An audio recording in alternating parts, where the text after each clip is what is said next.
उधर यूक्रेन युद्ध के बीच नेटो देशों की सेनाओं ने अलग अलग मोर्चों पर जमकर अभ्यास किया, जिसकी कुछ तस्वीरें भी सामने आई, जिसमें कई टैंक एक मैदान में दौड़ते दिखाई दिए। वहीं उन पर सवार सैनिक हमले की तैयारी करते नजर आए। सबसे पहले टैंक को टारगेट की तरफ घुमाया गया और फिर एक साथ कई राउंड गोले दागे गए, जिसके बाद गोलाबारी की आवाज पूरे इलाके में गूंज उठी। यही नहीं, नेटो देशों के जवान तोप चलाने की भी ट्रेनिंग लेते दिखाई दिए। जो तस्वीरें वहां से सामने आई, उनमें कई सैनिक तोप में गोले लोड करते नजर आए। वहीं जैसे ही तैयारी पूरी हुई, उन्होंने टारगेट पर ताबड़तोड़ हमले किए। जबकि जहां पर यह युद्धाभ्यास चल रहा था, वहां से कुछ दूर सैनिक भी दिखाई दिए, जो पूरे ऑपरेशन पर दूरबीन से नजर बनाए हुए थे। बताया गया कि इस युद्धाभ्यास में नेटो देशों के सैनिकों ने जर्मनी से आई तोपों को चलाना सीखा।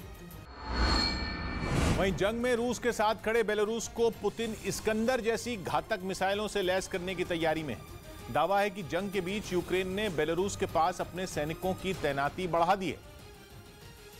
यही नहीं, यूक्रेन का साथ दे रहे कई यूरोपीय देशों के सैनिकों की तादाद भी बेलारूस की सीमा पर बढ़ी है। खबर यह भी है कि यूक्रेन के करीब 20,000 सैनिक बेलारूस की सीमा पर भेजे गए हैं। इन हालात में बेलारूस के राष्ट्रपति अलेक्जेंडर लुकाशेंको ने रूस से मदद की गुहार लगाई और दावा है कि इस खतरे से निपटने के लिए पुतिन ने उन्हें पूरी मदद का भरोसा दिया, जिसके तहत रूस न केवल हथियार बल्कि घातक इस्कंदर मिसाइल भी बेलारूस को देगा, जिसकी खासियत यह है कि यह परमाणु और गैर परमाणु हथियारों दोनों को ले जाने में सक्षम है।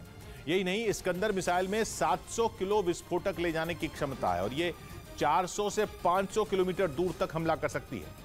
इस मिसाइल को मोबाइल लॉन्चर से फायर किया जा सकता है। इस्कंदर मिसाइल की एक और खासियत यह भी है कि यह एयर डिफेंस सिस्टम को चकमा देने में माहिर है। अपना रास्ता बदलकर अपने टारगेट को तबाह कर देती है। अमेरिका की खुफिया एजेंसी CIA के एक पूर्व जासूस ने ग्लोबल न्यूज पब्लिकेशन इनसाइडर को दिए इंटरव्यू में दावा किया कि यूक्रेन की सेना के हाथों झटके खाने के बावजूद साइबर हमलों में माहिर रूस वहां अपनी इस ताकत का खुलकर इस्तेमाल नहीं कर रहा। जंग की शुरुआत से ही इस बात ने रक्षा विशेषज्ञों को असमंजस में डाला हुआ। कोई यह समझ ही नहीं पा रहा कि पुतिन आखिर चाहते क्या हैं, क्योंकि जो रूस साइबर अटैक करके अमेरिका की कई पावर ग्रिड तक में सेंध लगा चुका है, वो यूक्रेन को जीतने के लिए अपने साइबर हथियार क्यों नहीं झोंक रहा। जबकि यूक्रेन की करीब 2.5 महीने से चल रही लड़ाई में रूस को कुछ खास हासिल होता नहीं दिख रहा। ऐसे में CIA में काम कर चुके रूस के मामलों के विशेषज्ञ माइकल लैनिंगम ने दावा किया कि हो सकता है कि पुतिन यूक्रेन में एक सीमित लड़ाई ही लड़ना चाहते हो, लेकिन रूस की सेना का यूक्रेन में कछुए की चाल से आगे बढ़ना रक्षा विशेषज्ञों की भी समझ से परे है, क्योंकि युद्ध में रूस के महंगे महंगे हथियार बर्बाद हो रहे हैं। यूक्रेन को अमेरिका से मिले जैवलिन जैसे एंटी टैंक हथियारों के आगे रूस के दमदार टैंक ढेर हो रहे हैं। एक के बाद एक उसके जनरल और सैनिक मारे जा रहे हैं, लेकिन फिर भी पुतिन यूक्रेन में अपने साइबर हथियार पूरी तरह मैदान में नहीं उतार रहे। इसी वजह से सवाल उठ रहे हैं कि पुतिन यूक्रेन में अपना इतना नुकसान क्यों करा रहे हैं। जब अमेरिका तक रूस की साइबर अटैक करने की ताकत को बड़ा खतरा मानता है, तो फिर पुतिन यूक्रेन में एक बार में तगड़ा साइबर अटैक करके जंग को आर या पार क्यों नहीं लगाते। माना जा रहा था कि यूक्रेन की जंग लंबी खिंचती देखकर पुतिन वहां ऑल आउट साइबर वॉर छेड़ देंगे और यूक्रेन का इंफ्रास्ट्रक्चर पूरी तरह तबाह कर डालेंगे, लेकिन वैसा कुछ नहीं हुआ।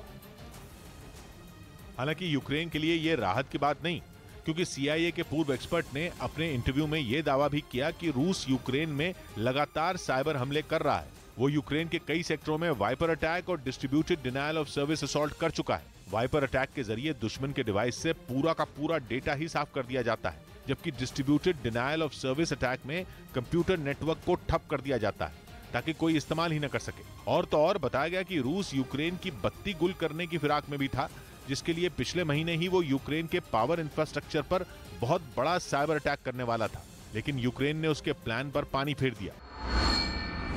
इतना ही नहीं, कुछ दिन पहले ही माइक्रोसॉफ्ट के पब्लिश किए गए एक ब्लॉग में दावा किया गया था कि रूस साइबर हमलों को यूक्रेन में अपनी सेना की मदद के तौर पर इस्तेमाल कर रहा है। ब्लॉग में बताया गया कि रूस यूक्रेन पर मिसाइलें दागने के कुछ दिन बल्कि कुछ घंटों बाद ही साइबर अटैक करके दोहरा वार कर देता है ताकि यूक्रेन को निढाल किया जा सके। कुछ विशेषज्ञों का यह भी मानना है कि जब पुतिन ने अपने एक से बढ़कर एक हथियार यूक्रेन में उतारे हुए हैं, तो फिलहाल उन्हें वहां बड़ा साइबर हमला करने की जरूरत भी नहीं, इसलिए वो बस सही वक्त की तलाश में है।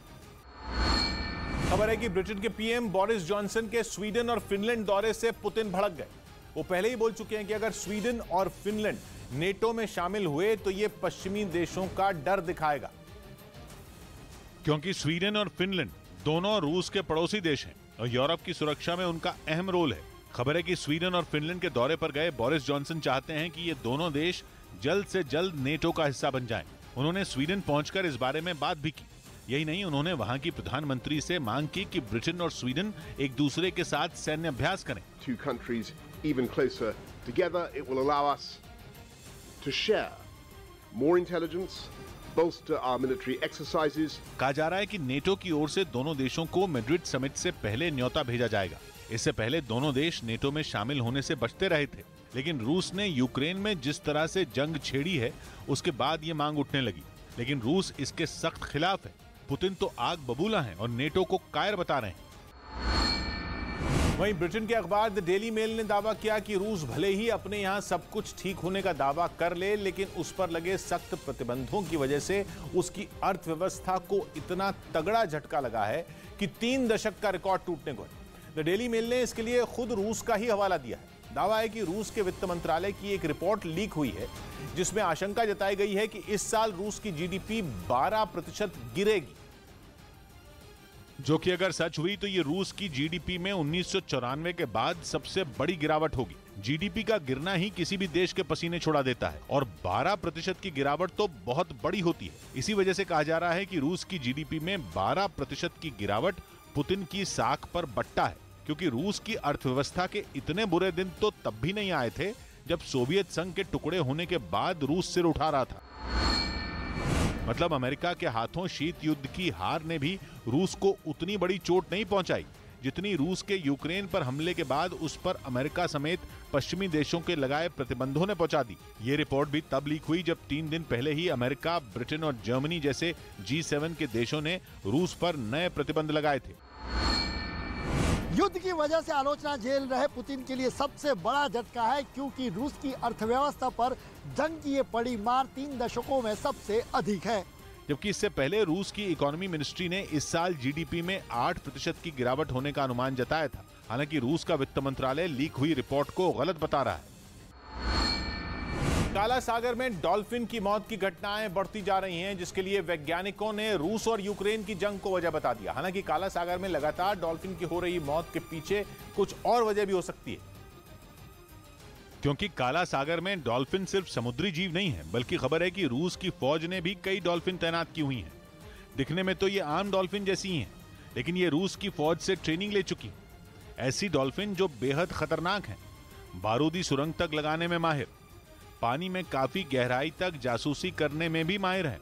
दुश्मन का कोई जहाज हो या कोई सबमरीन हो, ये डॉल्फिन उसकी पूरी जानकारी रूस की फौज तक पहुंचा सकती हैं।